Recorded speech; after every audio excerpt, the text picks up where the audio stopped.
Hi guys, welcome back to another episode of the Final Third via Zoom. We have myself, Banks, and Lavish / Kante's cousin / me, bare names. Come on. We also have a special guest. Would you like to introduce yourself? Yo, I'm Zero, photographer, London. I'm Julie's mate, and we're out here.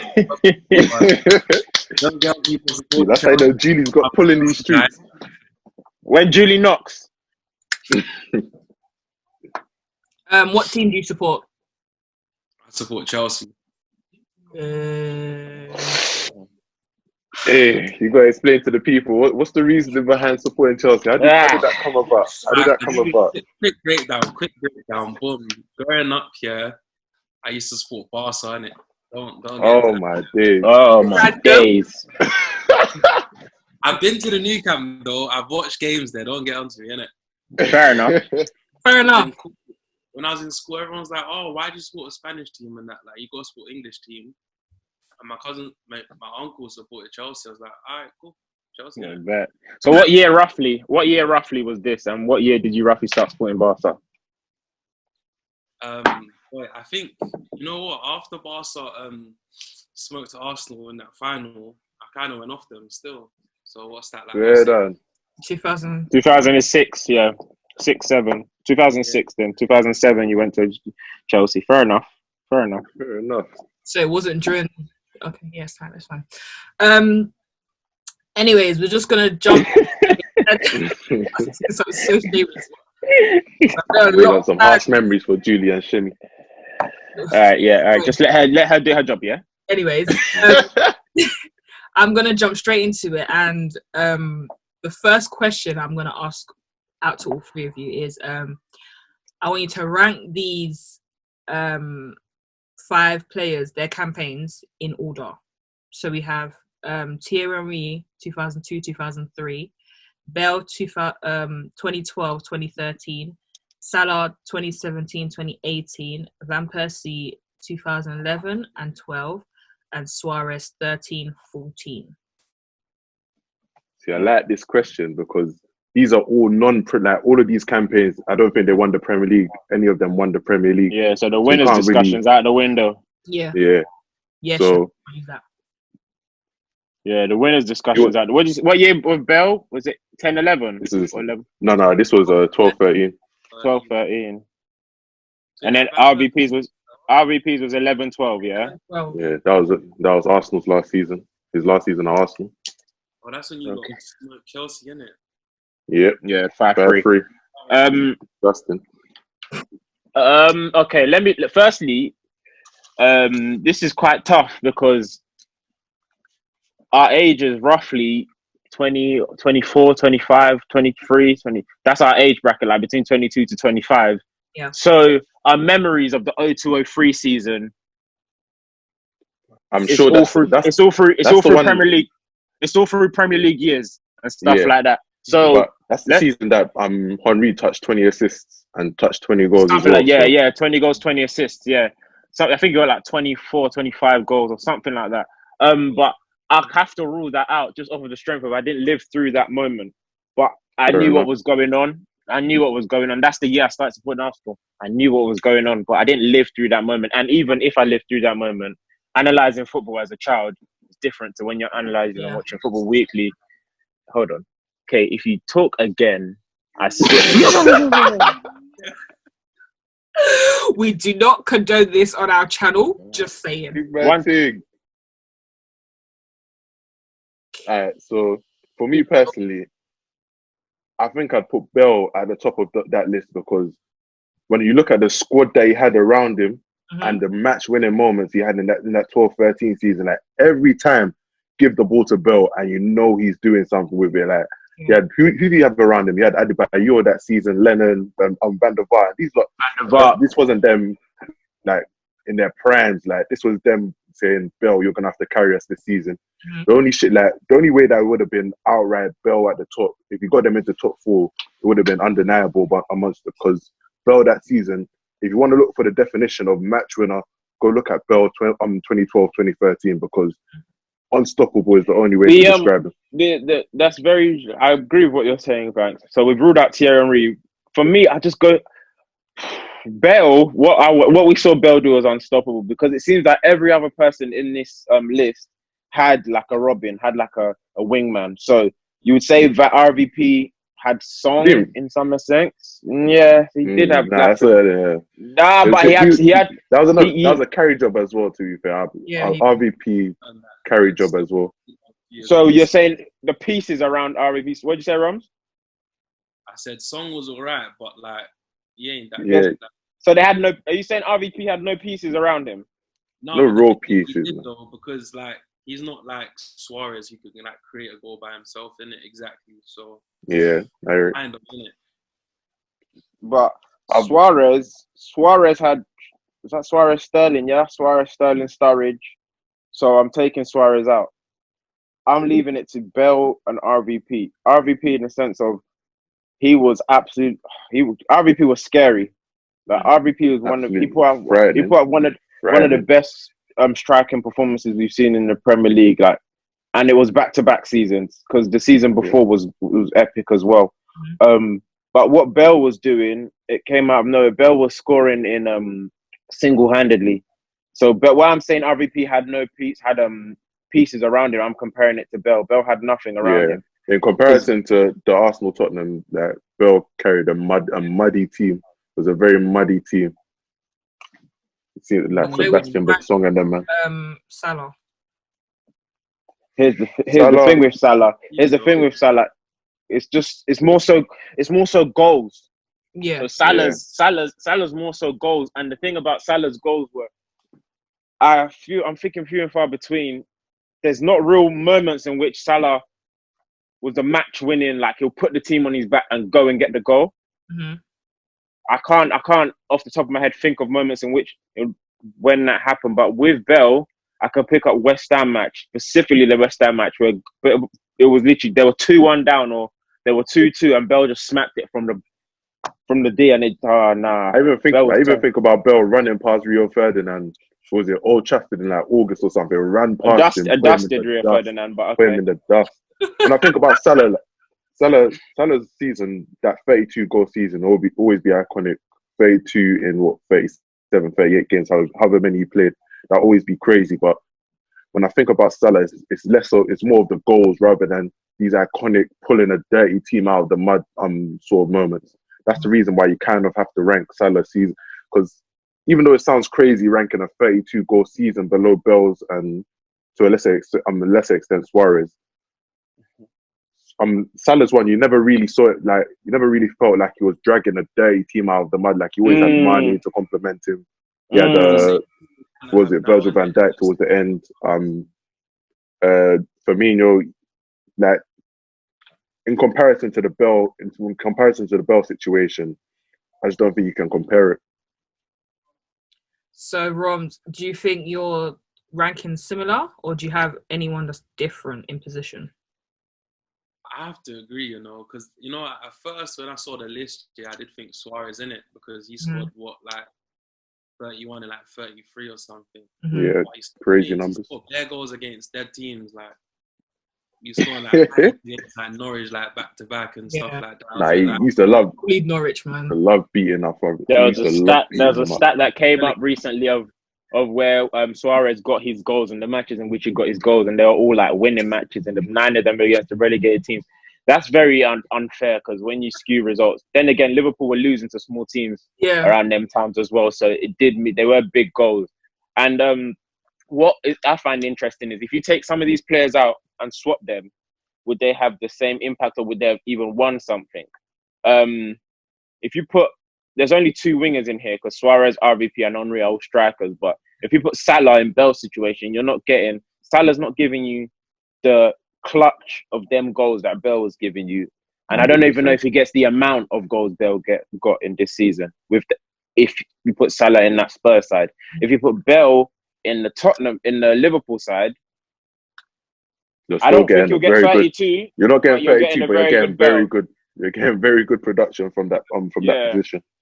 Yeah, yeah, I hear it's difficult to put Salah into a situation like Bale's one where he has to kind of carry the team, and because Salah's when you look at Salah's game, it's more based on let's play to his strengths, let's get him in behind, let's get him in positions in the box where he can, because he's still got a lethal left foot, and if he lets off a shot, a lot of the time it's going in. But if you had to put a team on his back and he's the main creator, we've already seen that it's not gonna look great, and you're probably not gonna get the same amount of production because Bale was getting double teamed, like you had to bring the winger and the left back and the left back onto him, because literally that season it was unstoppable.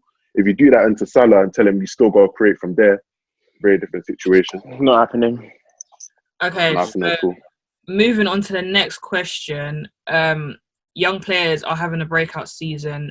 What should their plans for the next season be? So we've got Reece Nelson, Cho, Foden, Brewster, and Nketiah. Let's do it by clubs. Let's start with the Arsenal boys. Yeah. All right, so Reece Nelson. With the Arsenal boys, go on, Julie. It's mad because I don't know how long has he got left on his contract. Nelson. I think Nelson signed a new one pretty recently, so I'm guessing like 3-4 years at least. Nketiah has just come back from loan, but he hasn't signed, right? Again, I think he signed pretty recently as well. So Dusted. Listen, with Nelson, I don't care how long they've got in their contract. I don't care. So you didn't even let me answer the question. Nah, go on, Julie. Go on. Yeah. So what I was gonna say, contracts don't really matter anyway, because in that position we've got players, but it's a sense of if I had to pick one to leave, like I wouldn't really care about. I'd probably say Nelson. Yeah. I mean, everyone like sees what, like a lot of people see different things to what Arsenal fans see. Some Arsenal fans like love him to bits, but the real ones know that he's not that great. Like, if he has to walk out, I wouldn't be that upset. I'll be like, oh, rah, like, whoa, like he's left, but I wouldn't be like, oh my god, like why the hell's he left? Like, no, I was more upset when I was loaned to Leeds than Nelson not playing for months. Like, it wasn't like thing. But I've seen some people because Arteta's trying to work around him and kind of boost him up and whatnot, which is cute, but you shouldn't really need to boost it up. I've seen some people say that Arteta wants to take Reece Nelson under his wing in a similar way that Pep took Sterling under his wing. Every truth in that? Time he's always said it after every game, like Nelson plays, always like lets us know, like, yeah, I've done this to do this to him and blah blah. Like, don't you see, like, he's always hugging him up on the touchline, like he always he's trying to make him bigger than what he potentially could be. But not gonna lie, I think it's a little bit too late. It's too late for him. Can you agree? No. For me, with Nelson, I don't know why I'm speaking about him this long. If I'm being honest, with Reece Nelson, this is just strictly about his football, not personal. You know me, just about the football. But with Reece Nelson, my issue with him is when he plays, like, he's got the skill, he's got pace, he's not strong enough, and that will only naturally happen when he just grows a little bit. But he loses the ball by himself. Do you understand? Like, Reece Nelson will dribble, and he won't get tackled, but he'll kick it against someone's shin, or he'll underhit a pass, or like, it's not someone tackling him, and it just gets me so mad because it's very coachable. But which coach do we have that's going to coach that out of him? Second thing, why different to the Sterling thing? Because Sterling had like intent, and like Sterling had a bit more directness to him. Reece Nelson's not direct enough. Like, what we see when he's playing in Germany, I can't remember what team it was. When he's playing in Germany, it wasn't Hoffenheim. Was it Hoffenheim? It was. But was it Hoffenheim? Mm-hmm. Yeah. When we're seeing the highlights on Twitter of him playing in Hoffenheim, he had directness about him. But everyone always says that leave's got space in behind all the time. But when he's playing in the Prem, like them early games when he was coming on, I think in the early Arteta reign or back of Emery's reign, when he's coming on, he's just not direct enough, and he's too like just unsure. Like, his decision making is a bit poor. But that can get coached out of him. But I don't trust Arteta to coach a fantastic player into him. As for Nketiah, I would like him to stay. and next season he should get at least 15 Prem games or like cameo in 15 Prem games, not Prem starts. Yeah. Who else do we have? Willock, I'm indifferent if I'm being honest. Guendouzi's not a young player. He's the best out of all the young players in the Prem. And then He's what? and then who else? And then we got Saka. Who's Saka? Don't run away from Let me finish. Let me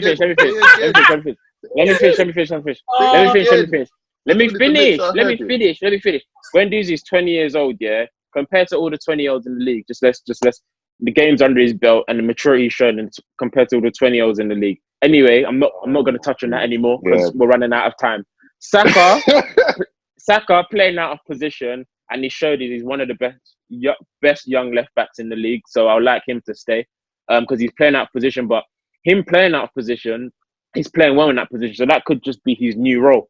A lot of world-class players played out of position, and that became their new role. I don't know which other young players we have. Well, I don't think Maitland-Niles is young. I don't think. Who else?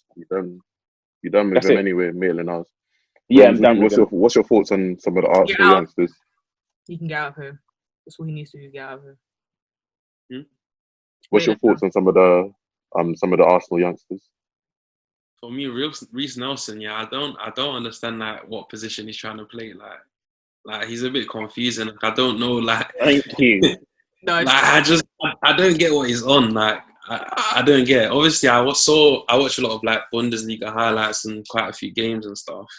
As Lavish said, like there's a lot of space and things like that. So in the Prem, he's just getting bullied, man. He's getting bullied.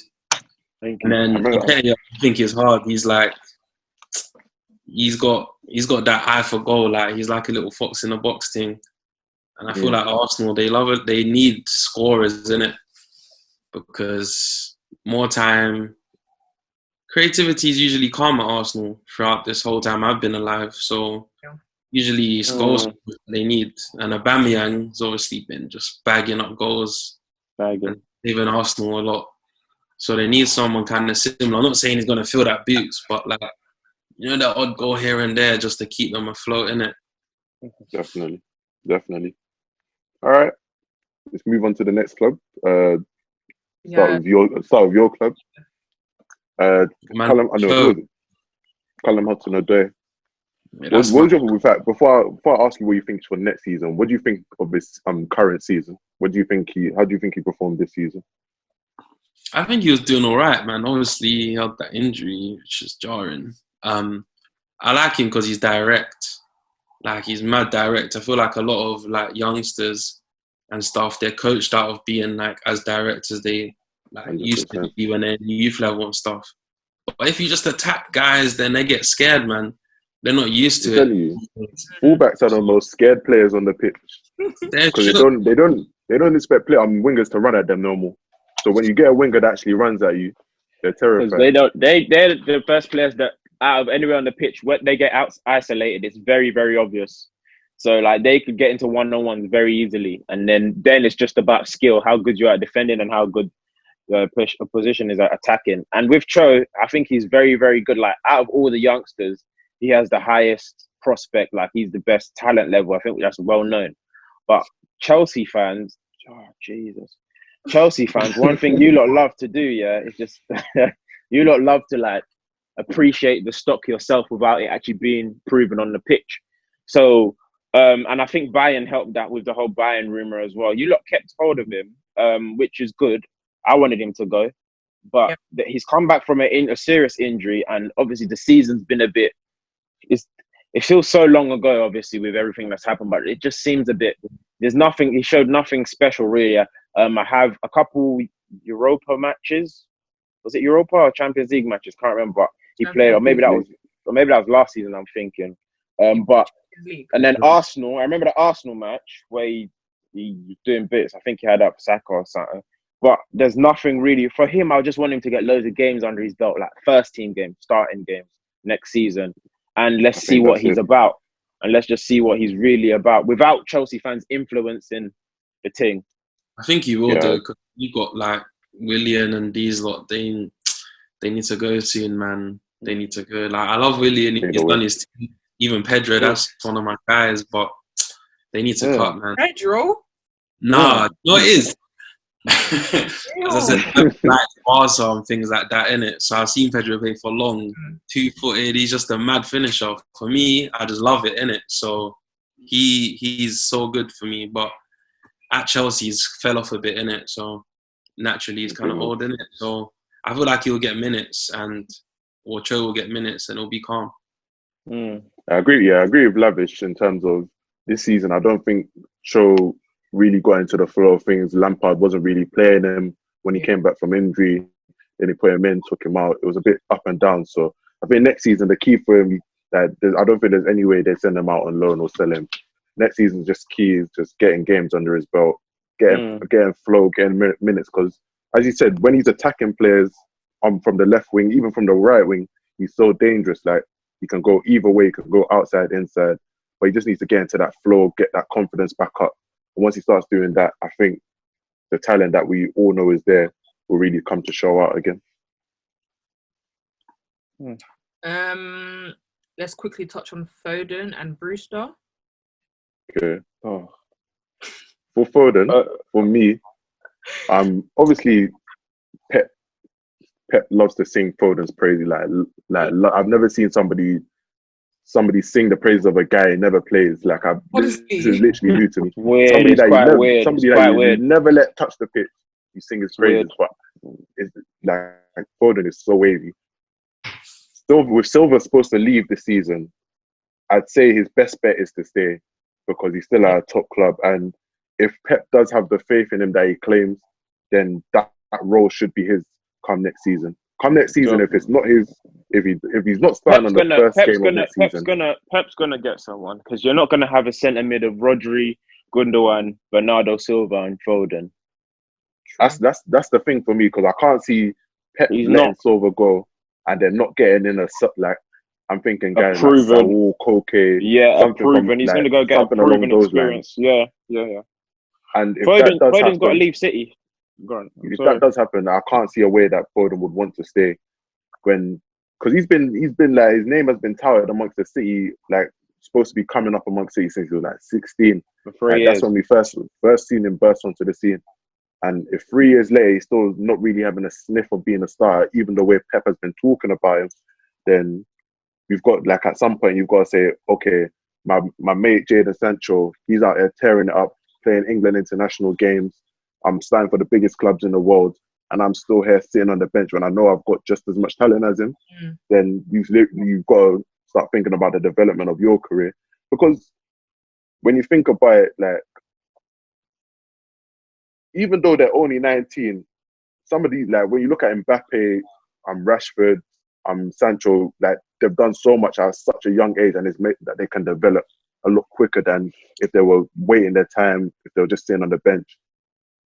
Once you get to like 2021 and you still haven't got a lot of first team minutes under your belt, you're severely, like, it'll be very hard to catch up to that top brass of the Mbappes, the Sanchos. It'll be very hard to catch up to them because you're now having to play catch up in terms of minutes. But if he left City, where do you think he would go? Yeah, I don't think he stays in England, and this is the problem with English players. But Sancho's really proven it that you can leave the country and still ball, and you will not be forgotten if you're playing well. Firstly, I don't think he should stay at City because, like I said, when David Silva leaves, Pep's going to get an upgrade. Foden, the problem with what Grant said as well, I just came up with it now. You're 19, yeah? Your name's been touted for 3 or so years. At the age of 19, you start playing more Prem games. If you don't start playing more Prem games recently, you get to age 21 and then you have to hit the ground running because you don't have enough time for mistakes anymore. You don't have enough time for like all this time now. You're supposed to be building your confidence and becoming a big player. But if you're just getting games in Carabao Cup finals, you're not gonna get enough stock and enough confidence to just be a big game player. Foden, if he leaves, I think he's got to go. Arsenal should take him. To do what? Arsenal should take him. Hey, he's starting your midfield. It's got Doozy, man. We've got Doozy, man. So you got who? Who? Guendouzi. What? Oh, you love Heard. Gendouzi. Pardon? You got who? Yeah. I can't lie. I genuinely thought he was cutting up. Okay, yeah. I was. But yeah, so no, I wouldn't. I don't know. I wouldn't take. We don't need that Arsenal right now. We don't. No, we don't. I wouldn't take him, Judy, because we don't need. We don't need that type of player. I mean, some people may, but I personally wouldn't take him. Like, nah. You lot crazy. You lot got man like Ceballos and Guendouzi in your midfield. You're talking about you won't take Foden. We don't need those type of players at our club. good talent, but right now, to do what? We need some grit. It's not perfect. That's poor. Perfect time to get him. We need some grit. He's not perfect. That's good. That's a bit too far. He's not perfect. Perfect time. You think he's a fancy baller? We don't need a fancy baller. We don't.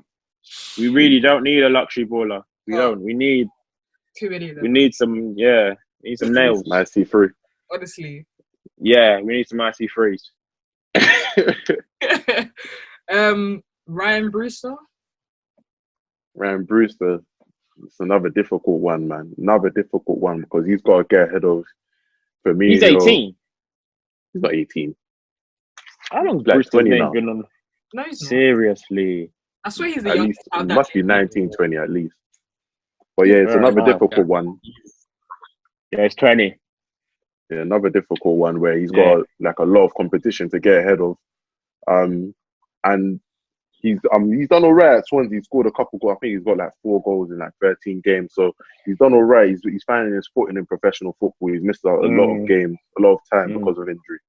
And for me, I don't think it's going to be right for him to go back to Liverpool and then miss out on more football.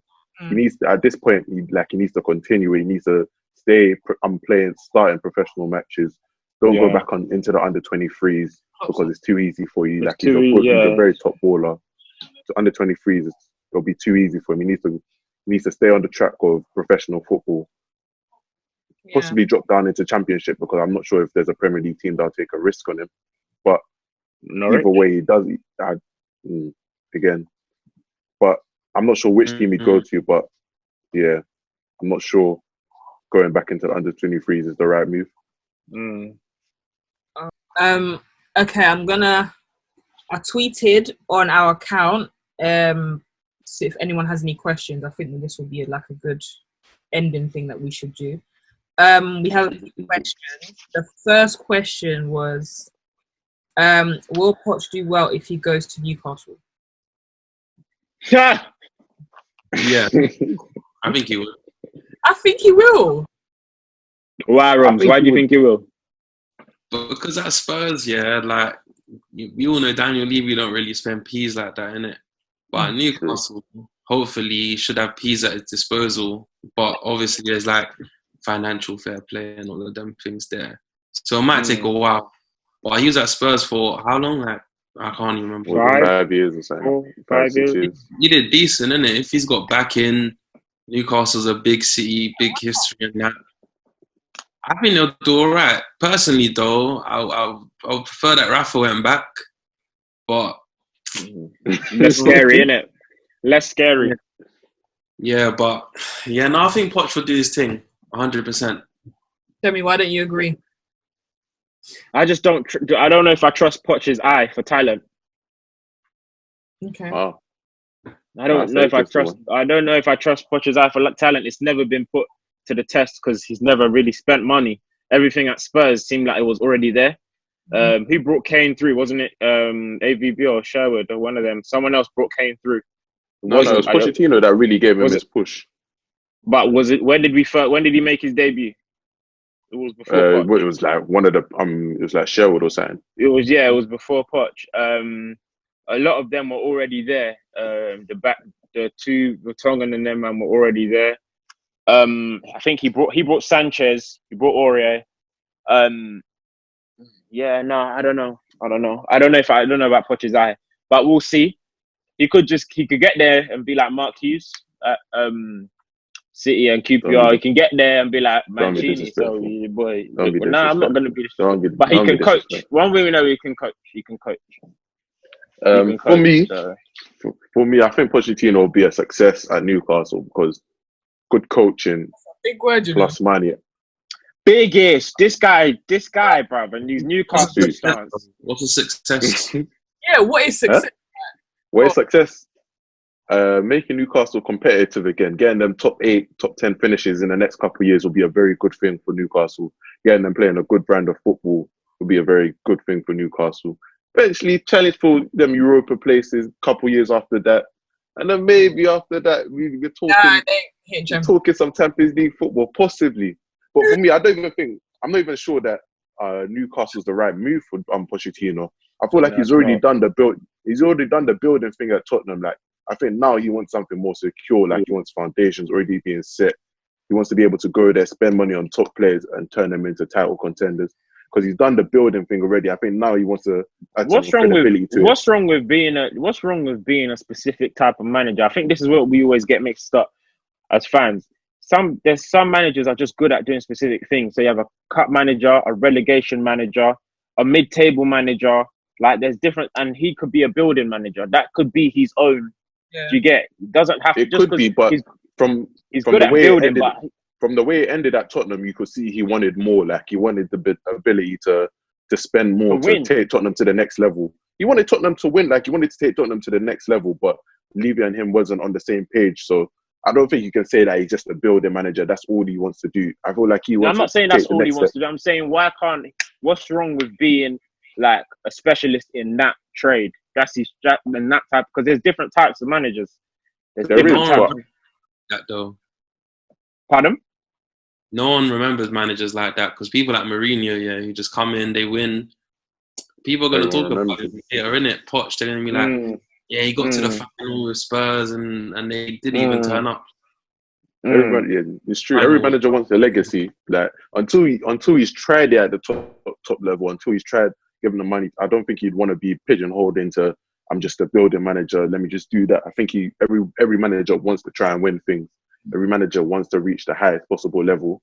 Obviously, it's not capable or not possible for every manager, but for some, you have to try at least. I think he'd be disappointed in himself if he didn't try to reach that level. Next question. What do you think? I don't know who asked this question. What do you think Pepe needs to get to his best? Shem, you can answer this one. Pepe. There's a best. Oh, man. Pepe to get to his best. But it's very obvious. Like, I'm not just going to say a good coach, but it's just where it's not so much a good coach, but it's just where he picks up the ball on the pitch. Pepe picks up the ball on the pitch too deep to do, like, for him to really exploit what he's good at.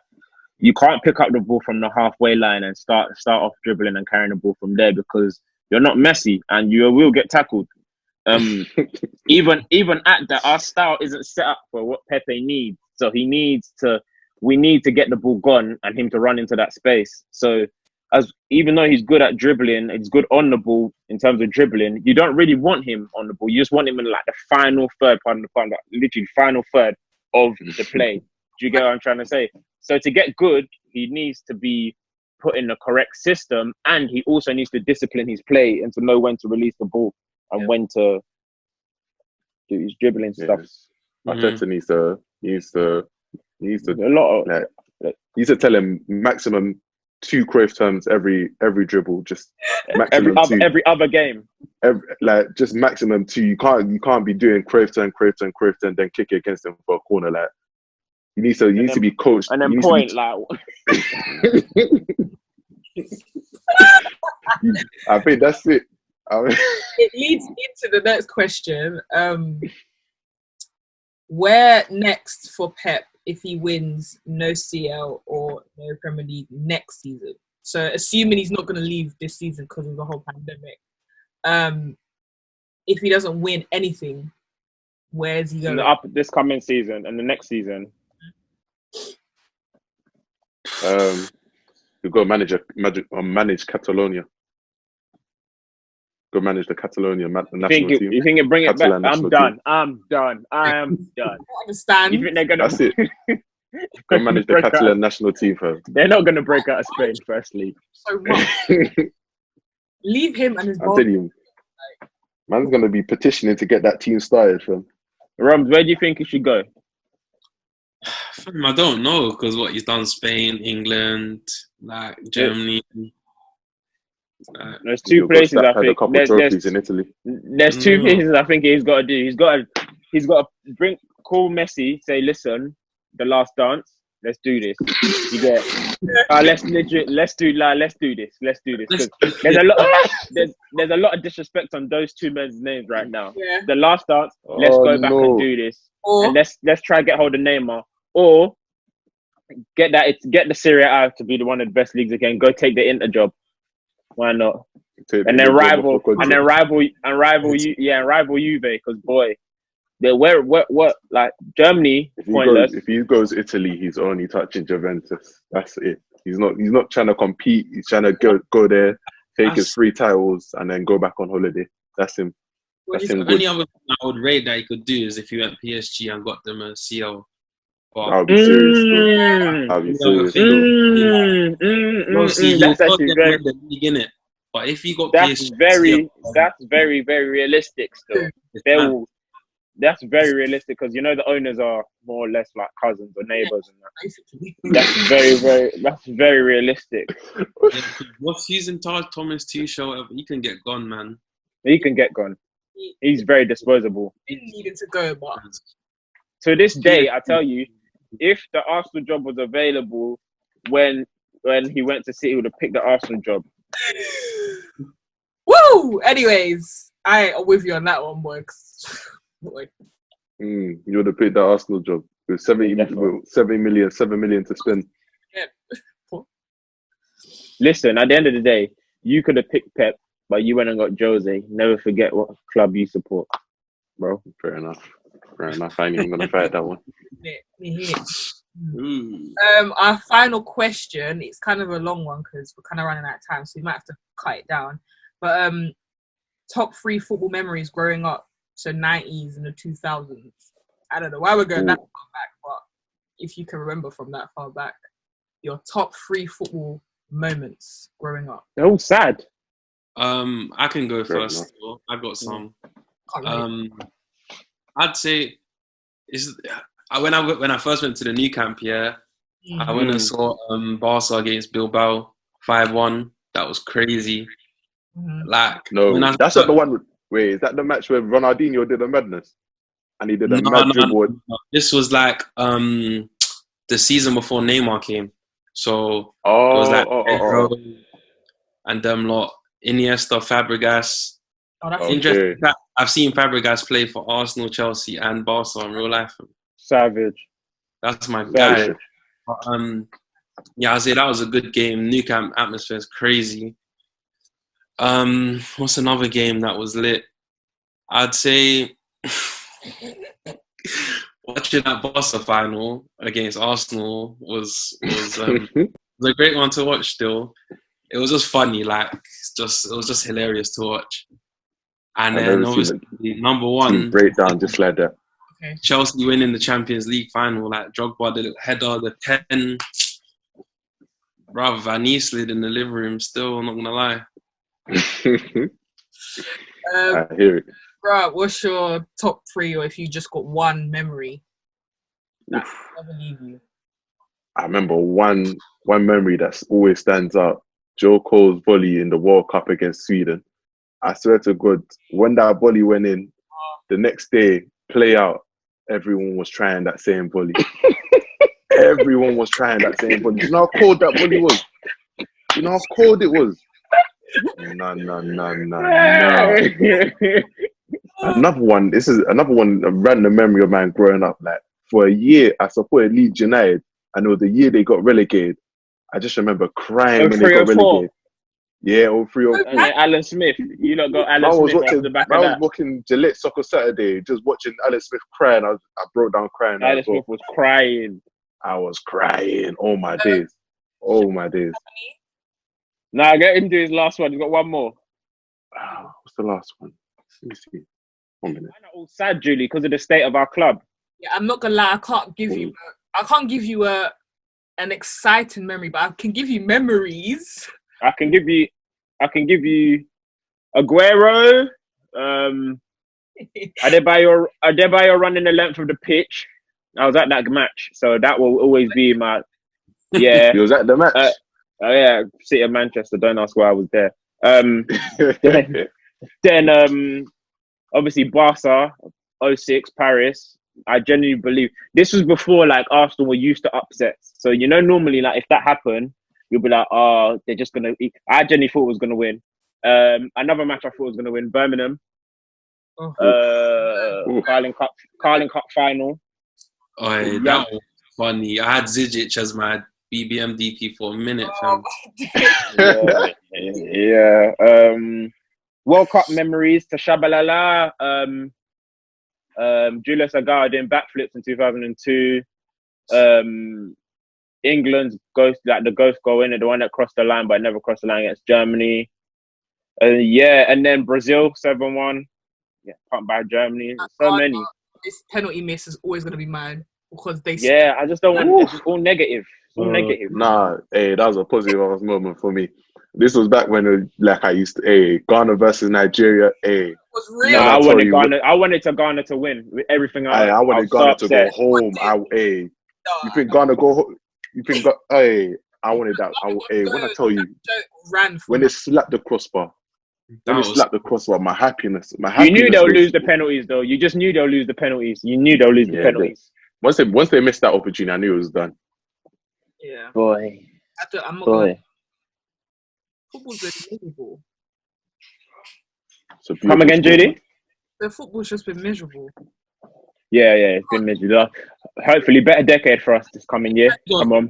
Ups in that, though. I don't know. Okay. Even if I give you a good moment, people will just downplay it anyway because what? Go on, give us one. Give us one. Like what's that? That's not a good memory. Wait, which one? I said even if I would say like a good memory for us, for other people, be like, right, you just want FA Cup. Nah, fuck it, run it. No, like that's all I have. Like recent memories, but them old ones, we barely won anything. So I can't give you a good Arsenal memory, right? Like, Can't relate, man. Okay. Literally. You man don't know about staying up to watch United win the Champions League. Back to back Emirates Cups, and it's just comfy. Hey, Julie, lock this whole stream off right now. Look it off right now. Or do they not do it anymore? What, Emirates Cup? Yeah. We're not talking about the Emirates Cup anymore, but yeah, yeah, just good football memories, man. Good football memories. Good football memories. Good football memories, man. That cup just disappeared, boy. But anyways, thank you guys for watching and listening in. We'll be back again very soon. Rams, thank you for your guest appearance. For coming on. Very nice having you on the show. Thanks for having me, guys. No problem. Anything you want to plug quickly before we end the show? Anything you want to put out there? Not really, you know. You were trying to plug. Yeah. Plug right now because I know you. Not really. Just send positive vibes out there, then. If you ain't got nothing to plug, just send the positive vibes out. Reminder that Arsenal are a bit dead, and I hope everyone has a good quarantine, man. Amen. Get him off. I didn't.